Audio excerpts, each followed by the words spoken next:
हरिओम।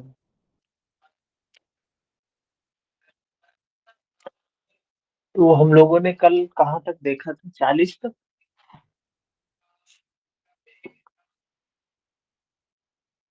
आवाज आ रही है?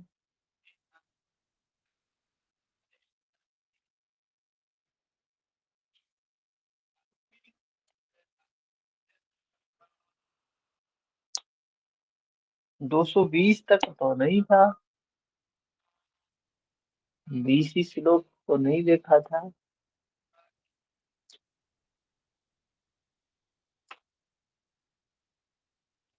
वाग्भव बीज ये सब देख लिया था। 30 तक था या शायद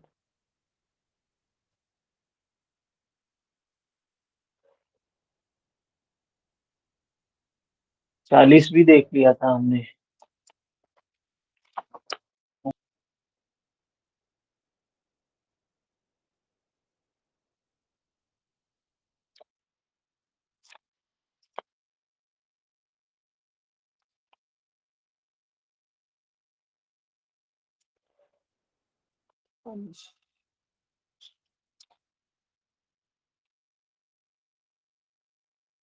40 तक हुआ था शायद। हम्म। कल 240 तक हुआ था ना।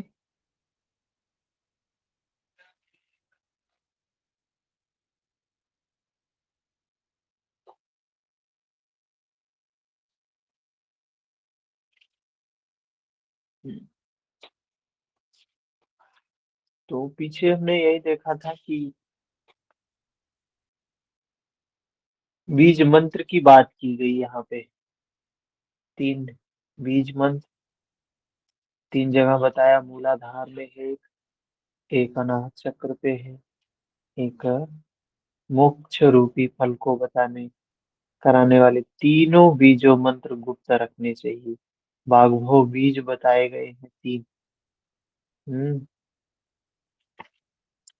38। विद्वान योग साधक तल्लीन एवं समाहित होकर शास्त्रोक्त विधि से देवी के समक्ष बैठकर 1 लाख आहुतियों के हवन करे, 3 लाख मंत्रों के जप करे।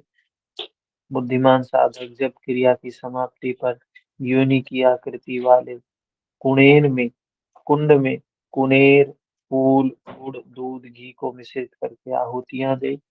इस अनुष्ठान के करने से साधक विवेकशील बन जाता है और तत्पश्चात पूर्वाभ्यास जपोपासना होम आदि के द्वारा संपन्न हुई त्रिपुर भैरवी देवी निश्चित ही उसकी समस्त कामनाओं को पूरा करती। ठीक है। तो आज हम समाप्त कर लेंगे 41 नंबर। विधि पूर्वक सदगुरु को प्रसन्न करके उत्तम मंत्र को प्राप्त कर निर्दिष्ट निर्दिष्ट विधि से अभ्यास करता हुआ मंद भाग्य साधक भी सिद्धि को प्राप्त कर लेता है। कहते हैं जिसके संस्कार अच्छे नहीं है, लेकिन सदगुरु को प्रसन्न करके और उत्तम मंत्र को प्राप्त करके साधना करेगा, तो वो भी सिद्धि प्राप्त करेगा।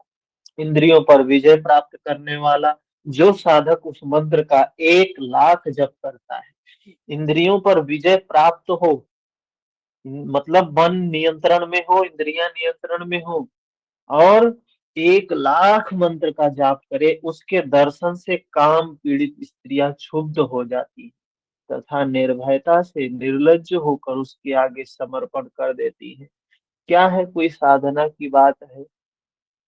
बाहर हम देखते हैं शब्दों के अर्थ अलग होते हैं, लेकिन आध्यात्मिक परिप्रेक्ष्य में शब्दों के अर्थ बिल्कुल भिन्न होते हैं। ठीक है।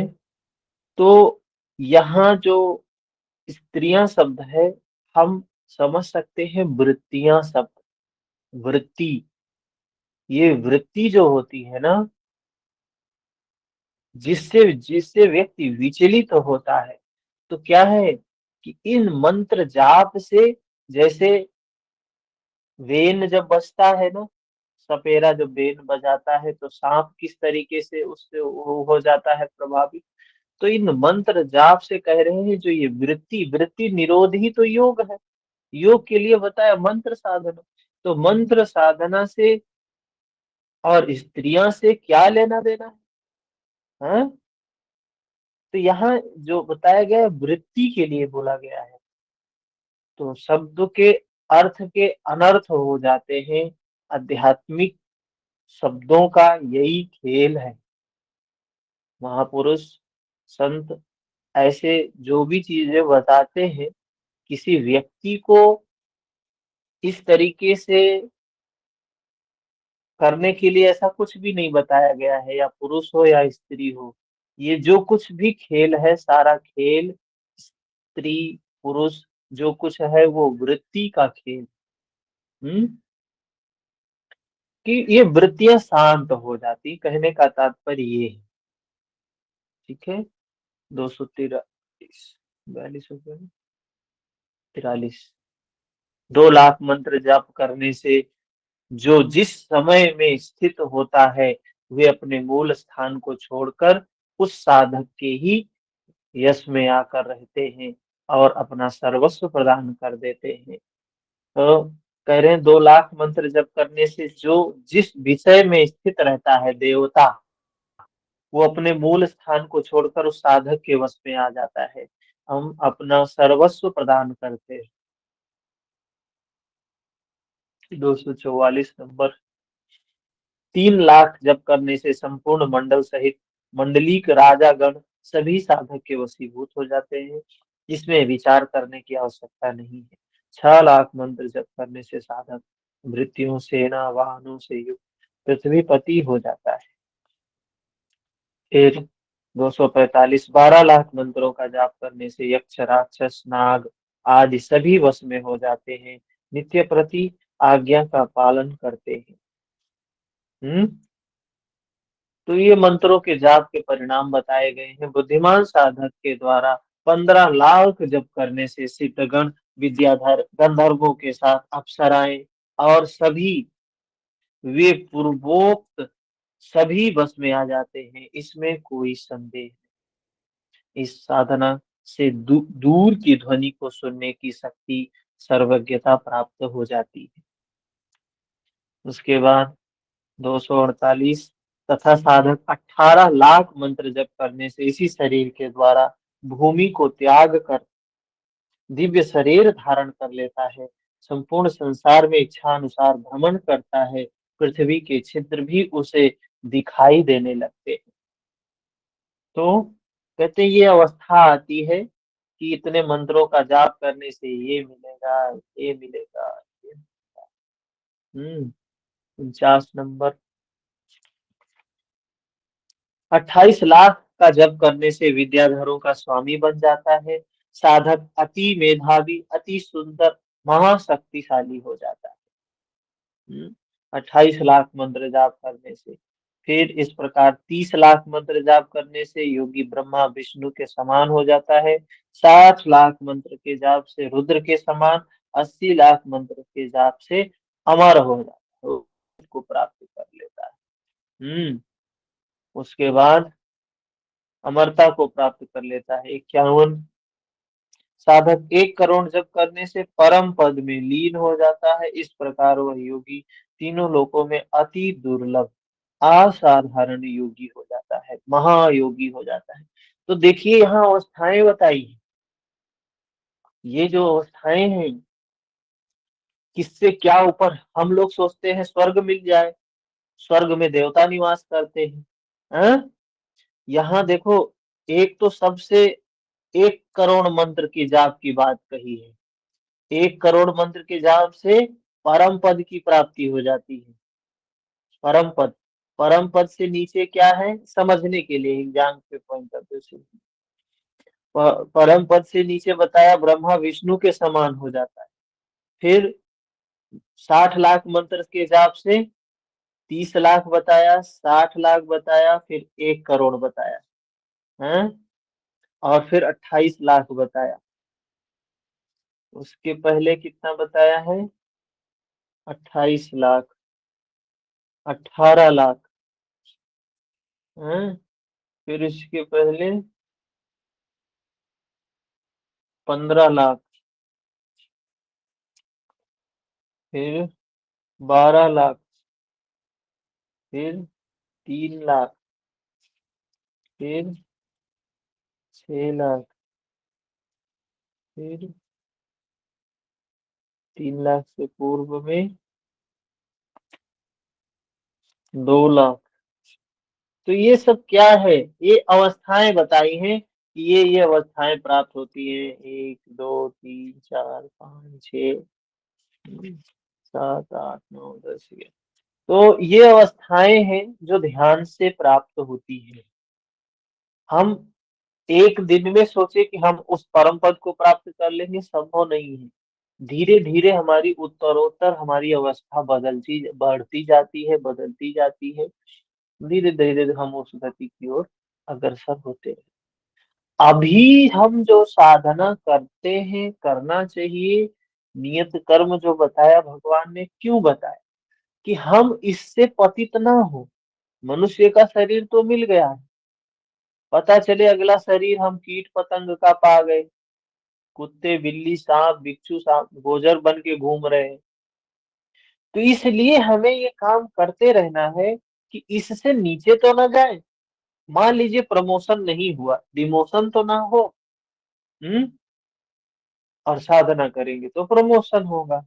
और प्रमोशन में भी बहुत से मनुष्य भी शरीर, अच्छा बुरा, मनुष्यों में भी देखते हैं, कोई सर्व संपन्न है, कोई अच्छा है, स्वस्थ है, कोई व्यक्ति हाथ नहीं है, किसी को पैर नहीं है, किसी को आंख नहीं है, किसी को दिमाग नहीं है, कोई धन के अभाव में है, कोई पारिवारिक लोगों के अभाव में। सब कुछ मिल जाना बड़ी सौभाग्य की बात। कि सब कुछ, एक व्यक्ति है उसके पास सब कुछ है, बाहर भीतर सब चीज से संपन्न। तो ये कर्म है हमारे, साधना है हमारी। तो जितना करेंगे उतना प्राप्ति होगी, कहने का तात्पर्य यही है। ये जो गिनती बता रहे हैं कि जितना करेंगे उससे उससे ऊपर ऊपर प्राप्त होता है, चला जाता है। ठीक है। 152 नंबर श्लोक में बताया, त्रिभुवन में एक त्रिपुर शिव ही परम कल्याण स्वरूप है। उस अक्षय शांत अप्रमेय अनामय पद सभी अभीष्ट वस्तुओं को वह बुद्धिमान योगी प्राप्त कर लेता है, इसमें कोई संदेह। हे पार्वती, शिव विद्या महती विद्या है और श्रेष्ठ होने से अति गुप्त है। अतः मेरे द्वारा उपदिष्ट यह शास्त्र विद्वानों के द्वारा गुप्त रखा जाना चाहिए। भगवान शिव माता पार्वती से कह रहे हैं, पार्वती, शिव विद्या महती विद्या है, महान विद्या है, श्रेष्ठ होने से अति गुप्त है, बहुत गोपनीय है। मेरे द्वारा उपदिष्ट यह शास्त्र विद्वानों के द्वारा गुप्त रखनी चाहिए। फिर उसके बाद बताते हैं, हठ विद्या परम गोप्या योगी नाम सिद्धि मिक्षिताम भवेद वीरवती गुप्ता निर्विर्यात प्रकाशिता। हठ पर दीपिका में स्वात्मा राम जी ने 11वें नंबर पे इसको बताया है कि ये विद्या परम गोपनीय, सिद्धि की इच्छा रखने वाले योगी को यह विद्या पूर्णतया गुप्त रखनी चाहिए। तो ये प्रश्न आ सकता है कि इसका वर्णन कहाँ किया गया है? जो देखो, लोग जानते हैं कि इसका वर्णन हठ पर दीपिका में किया गया है। और प्रश्न पूछा जा सकता है कहाँ और किया गया है। पता चला उसमें हठ पर दीपिका नाम ही नहीं दिया है? हठ पर दीपिका नाम ही नहीं दिया है, तो व्यक्ति हो जाएगा कंफ्यूज। शिव संहिता मेन ग्रंथ है, शिव संहिता से ही कॉपी हुआ है हठ पर दीपिका में बहुत सी चीजें। कभी भी ऐसा प्रश्न आता है, हठ पर दीपिका में नाम नहीं है, हठ पर दीपिका में है, तो उसका रेफरेंस कहाँ होगा? शिव संहिता में होगा। 255। जो विद्वान साधक इस योग शास्त्र को आदि से अंत तक नित्य पाठ करता है, उसको क्रमशः योग में सफलता प्राप्त होती है, इसमें संदेह नहीं।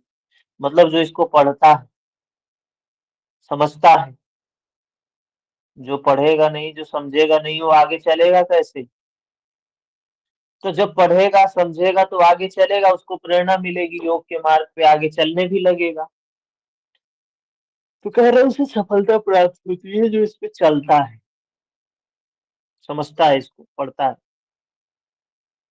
जो बुद्धिमान साधक इस शास्त्र का की नित्य अर्चना करता है, मोक्ष की कामना करने वाले सभी साधु जनों को भी सुनाता है, वह मोक्ष को प्राप्त करता है।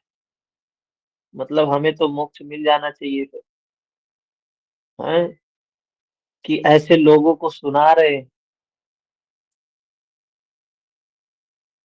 सुनाता है, जो किसी को बताता है। धर्म ग्रंथों का वाचन करना भी अच्छी बात बताई गई है। धर्म की बात अगर आप किसी को समझा रहे हैं, किसी को आपकी वजह से लाभ मिल रहा है, तो कहते हैं धीरे धीरे वो मोक्ष की ओर, मुक्ति की ओर, निर्मलता की ओर स्वयं बढ़ता चला जाता है। अच्छी बात है। इसीलिए धर्म ग्रंथों को सुनना और सुनाना, पढ़ना और पढ़ाना दोनों चाहिए।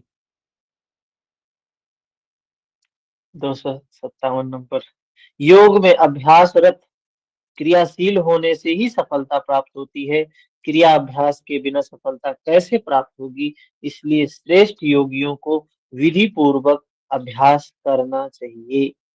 जो श्रेष्ठ योगी हैं, उनको विधि पूर्वक क्रिया का अभ्यास करना चाहिए। ठीक है। 258, विधि पूर्वक करना चाहिए, अविधि पूर्वक नहीं। 58 नंबर, यथा प्राप्ति स्थित से संतुष्ट होकर अतीन्द्रियों से आसक्ति हटाकर सर्वथा विरक्त गृहस्थ भी योग की सतत साधना से मुक्त हो जाता है। क्या बताया भगवान कृष्ण ने भी बताया, आसक्ति नहीं होनी चाहिए, फल की कामना नहीं होनी चाहिए। अनासक्त होके, फल की कामना से रहित होके क्या करना है? सतत अभ्यास करना है। गृहस्थ भी मुक्त हो सकता है, इसमें कोई संशय नहीं है। 259, योग क्रियाओं के अभ्यासरत गृहस्थी जन ईश्वर की आराधना से सिद्धि प्राप्त कर लेते हैं। अतः गृहस्थों को सतत अभ्यास में रत रहना चाहिए। जो गृहस्थ हैं, गृही हैं, उनको सतत अभ्यास में, गृहस्थ हैं, ऐसा नहीं है कि घर में रहते हैं, परिवार में है, पति है, पत्नी है, बच्चे हैं, माँ है, पिता है, तो साधना नहीं कर सकते। साधना सबको करना चाहिए, योग का अभ्यास सबको करना चाहिए। तो क्या होगा? हर व्यक्ति उस ओर आगे बढ़ने का अधिकारी है। अंतिम श्लोक, पुत्र पत्नी आदि से परिपूर्ण घर में रहते हुए सभी प्रकार की आसक्तियों को छोड़कर योग मार्ग में आरूढ़ होते हुए सफलता के चिन्हों को देखकर बाद में वह गृहस्थ साधना में लीन रहे तथा निश्चित रूप से आनंद का आस्वादन करे, ऐसा मत है। भगवान शिव कितनी सुंदर बात बताया। कि जो गृहस्थ है, घर में रहने वाला व्यक्ति है, परिवार में रहने वाला व्यक्ति है, उसको चाहिए घर में रहते हुए वो नित्य स्नान का काम, मन को साफ करने का काम नित्य करे, नित्य करे, नित्य करे, सुबह शाम रोज करे। करते करते ऐसी अवस्था आएगी कि एक दिन वो विमुक्त हो जाएगा, मुक्त हो जाएगा। इस प्रकार हम लोगों ने ईश्वर पार्वती संवादात्मक इस शिव संहिता नामक योग शास्त्र का पंचम पठन समाप्त किया है। ठीक है। तो अभी हम देखेंगे क्या? हम लोग देखेंगे समरी, इसमें क्या क्या हम लोगों ने देखा है। हम्म और शिव संहिता,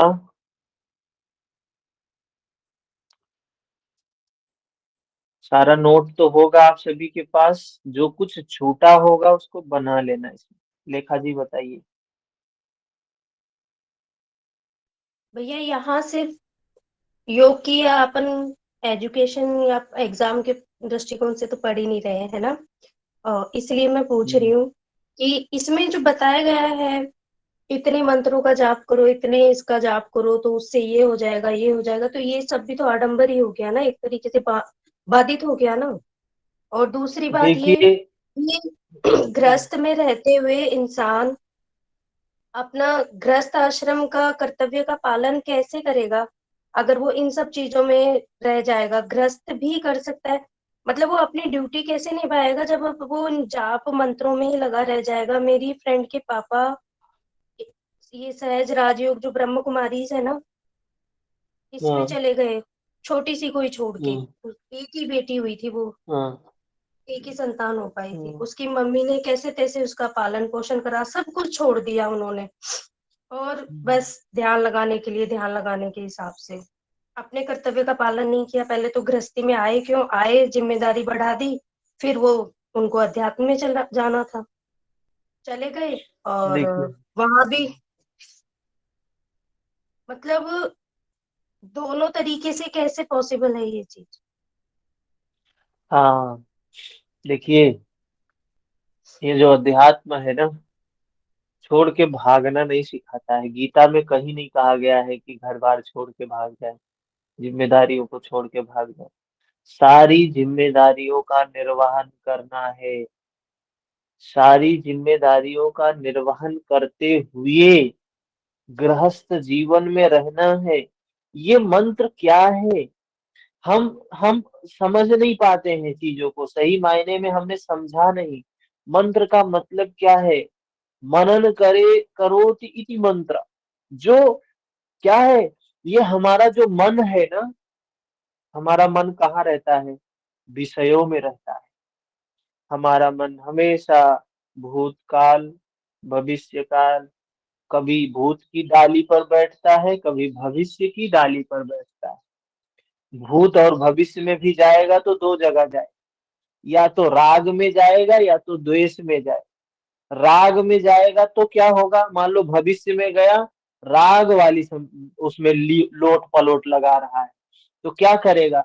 जो कुछ चीज उसको भविष्य में प्लानिंग करनी है, अच्छी करनी है, अच्छी आ रही है, ऐसा हो जाए, ऐसा हो जाए, ऐसा हो जाए, राग बढ़ रहा है, खुश हो रहा है उसको सोच के। या द्वेष जगा रहा है, क्या कर रहा है? अरे ऐसा ना हो जाए, ऐसा ना हो जाए, ऐसा ना हो जाए। और भूत को सोच रहा है, तो भूत में भी दो डाली पकड़ के बैठा है, या राग की या द्वेष की। राग की पकड़ा है तो कोई चीज भूतकाल में अच्छी उसके साथ हुई, उसको सोच के हाँ खुश होता है, खुश होता है, हैं? और और अगर द्वेष की पकड़ी है, अरे वो हो गया था, बहुत बुरा हुआ था, बहुत बुरा हुआ था, अब उस समय तो हमने कुछ नहीं कर पाया था, लेकिन आगे हम नहीं होने देंगे, ऐसा करेंगे, ऐसा करेंगे। तो ये राग द्वेष मन, हमारा मन नित्य कुछ न कुछ करता है। तो भगवान कह रहे हैं उस मन को न वो करने दो, न वो करने दो, उसको मन को कहाँ लगाओ? मनन करने में। क्या मनन करने में लगाओ? वर्तमान में लगाओ मन को। न भूत में रहे मन, न भविष्य में रहे मन। कहाँ रहे? शरीर के साथ में रहे, शरीर के साथ में रहे। ये शरीर अभी है, शरीर हर क्षण बदल रहा है, शरीर हर क्षण बदल रहा है। तो शरीर में होने वाले परिवर्तन के प्रति वो सजग हो जाए। ये शरीर में एक तरंग चल रही है, एक वेदना चल रही है, एक नाद चल रही है, जो निरंतर बहे जा रही है, शरीर बहे जा रहा है, बहे जा रहा है। तो कहते हैं इस मन को वर्तमान में लाना है। यही मंत्र है, यही जप है, यही साधना है। अगर मन कहीं कल्पना में लगा दे, मन, अब ये काम कैसे हो सकता है? कोई व्यक्ति सोचे कि हम बैठ के ऐसे करेंगे। अभ्यास तो होता है, जैसे मछली जो है, वो मछली कभी तैरने का अभ्यास नहीं करती है। मछली जन्म से ही उसको तैरना आ जाता है, मछली कभी तैरने का अभ्यास नहीं करती है। हाँ? तो ये योग, ये हमारे जीवन में हर उसमें होना चाहिए, हर व्यवहार में होना चाहिए, कम कार्य में होना चाहिए। कि उठते बैठते खाते पीते सोते चलते, कुछ भी कर रहे हैं, हर क्षण सजग हैं, अवेयर हैं मन के प्रति। मन हमारा कहाँ है? वर्तमान में है। मन हमारा कहाँ है? इस क्षण जो सच्चाई हो रहा है उसके प्रति है, हर क्षण सजग है हमारा। तो यही भैया ये मंत्र है। इतने लाख मंत्रों कि जो बात कही गई है ये भी इसी प्रकार है, मनन करना ही, मतलब इतनी बार तो गिनती से क्यों बताया इसको? गिनती गिनती देखिए, कोई न कोई चीज समझाने के लिए कुछ न कुछ तो देगा, कोई न कोई मात्रा तो देगा व्यक्ति। अब उसको गिनना नहीं, रजिस्टर नहीं मेंटेन करना है। कुछ लोग माला लेके, हाँ आज इतना माला फेरा, आज इतना माला फेरा, आज इतना माला फेरा, क्या है ये? मतलब यही है कि हमें मैक्सिमम समय, और एक ऐसी समय स्थिति आ जाती है कि 24 घंटे ये मनन चलने लगता है। मन हमारा 24 घंटे वर्तमान में ही रहता है, न भूत में जाता है न भविष्य में जाता है। हर क्षण वर्तमान में, न किसी से राग करता है न किसी से द्वेष करता है, हर क्षण वर्तमान में। और हर क्षण वर्तमान में उस सच्चाई को ही देखता है जो हो रही है। यही सच्चाई दिखाई देता है कि हर क्षण बदल रहा है, हर क्षण बदल रहा है, हर क्षण बदल रहा है। मंत्र है ये, जो मनन हो रहा है, जो सत्य का दर्शन हो रहा है प्रति क्षण, तो मन व्याकुल नहीं होता है। कुछ भी हो जाए, व्याकुल नहीं होगा। अच्छा हो या बुरा हो, कोई फर्क नहीं पड़ता है योगी को। सारे काम करेगा, सारी जिम्मेदारियों का निर्वहन करेगा, लेकिन आसक्ति नहीं है, राग नहीं है, द्वेष नहीं है, दुर्भावना नहीं है। तो ये बातें समझने की है। आसानी से धर्म ग्रंथ समझ में नहीं आते हैं। धर्म ग्रंथ को समझने के लिए वो दृष्टिकोण होना होता है, जो हमें हमारे कर्मों के द्वारा ही पता चलता है। इतनी बात आप लोगों को समझ में आई है। ऐसे बहुत से लोग हैं जिनको धर्म ग्रंथों से सुनना भी कान में पड़ जाए तो जैसे लगेगा विष पड़ गया, दूध में जैसे नींबू पड़ जाए ना, ऐसे उनके लिए गीता है, योग सूत्र है, शिव संहिता है। धर्म की बात, धर्म शब्द ही उनके लिए खतरनाक। ठीक है ना? तो ये हमेशा वाली, ये कोई प्रैक्टिस करने वाला कर्म कांड नहीं है कि घर वर छोड़ दिए, हाँ, घर वगैरह छोड़ दिए और चले गए, संन्यास ले लिया, घर पे पत्नी है, बच्चे हैं, भूखे घूम रहे हैं इधर उधर, हाँ। तो योग हर समय हर स्थिति में घटित होने वाली अवस्था है, स्थिति है। हर क्षण जो होता है, हर क्षण जो होता है उसके प्रति सजग है। ठीक है? तो सर शिव लेकिन संविधा। इतिहास में तो हम्म। दीपाली जी।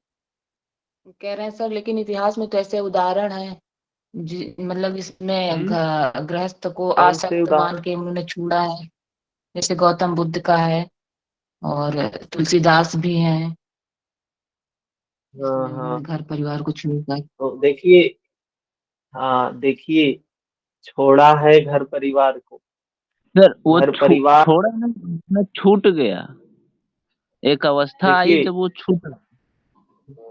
ये क्या है ना, कोई व्यक्ति छोड़े कहाँ वो, सर वो वापस छोड़े आए। नहीं, लेकिन समाज के लिए तो यही था कि उन्होंने छोड़ दिया। पूरा परिवार था उनका, उसे बंधन माना, आसक्त उसे मतलब कि आसक्त उसमें वो हुए और आगे बढ़ गए। कहाँ छोड़े? छोड़े वो, छोड़ा वो तो कुछ खोजने के लिए गए थे, कुछ लेने के लिए गए थे, वो मिला तो वापस आए ना। बुद्ध वापस आते हैं, अपने बेटे को ले जाते हैं, अपनी पत्नी भी जाती है, माँ भी जाती है, और भी लोग जो थे सब जाते हैं। तो वो और और उन्होंने वो आके बताया कि मैं जो जाना वो आप लोग को भी जानना चाहिए। वो सारे लोग को वही बताते रहे पूरे जीवन, बुद्ध ने। बिल्कुल।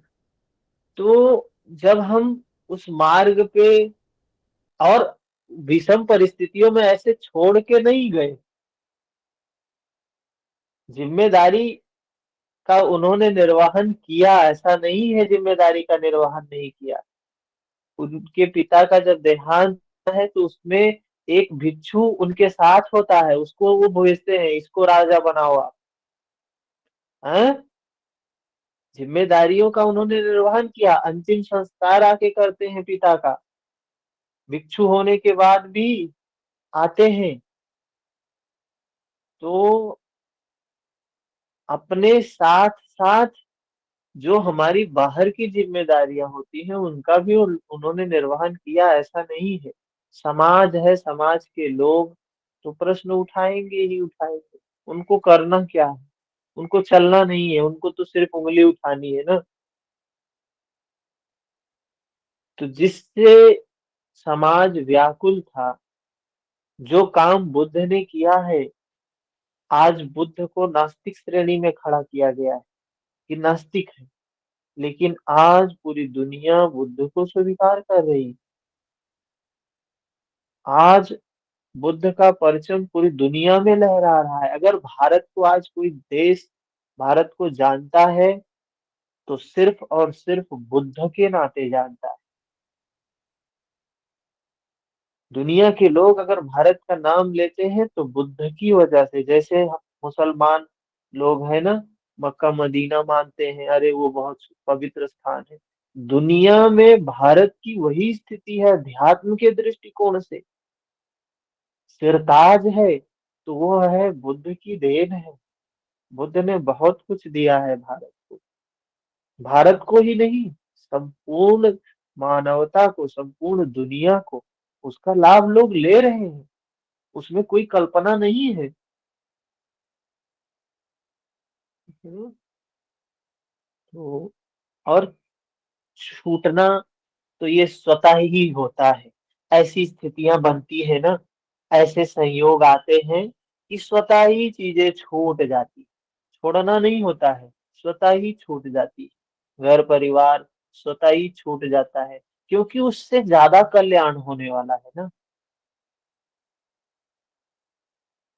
घर में रहेगा तो कम, बाहर निकलेगा तो कुछ ज्यादा का कल्याण होगा, अपना भी और अगले का भी।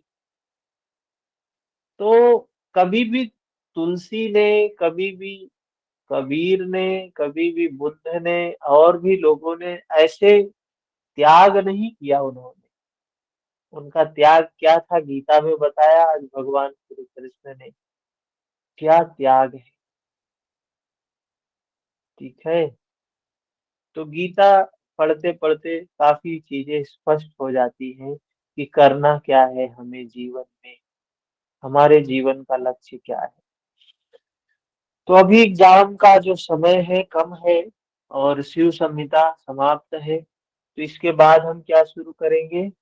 नोट नोट ही देखेंगे। अभी हम पूरे ग्रंथ को ऐसे श्लोक वाइज एनालिसिस नहीं करेंगे, समरी समरी ही देखते हुए, डिस्कस करते हुए चलेंगे, ठीक है। तो कल से क्या शुरू करें? हट प्रदीपिका हो गया है, शिव संहिता हो गया है। घरंड संहिता से।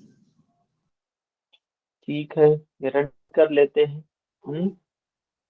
कल से हम घृण्य संहिता शुरू करते हैं, ठीक है ना।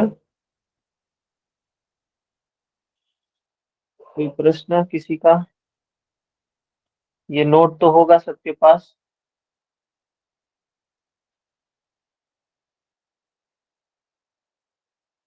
जी गुरु जी। हम्म,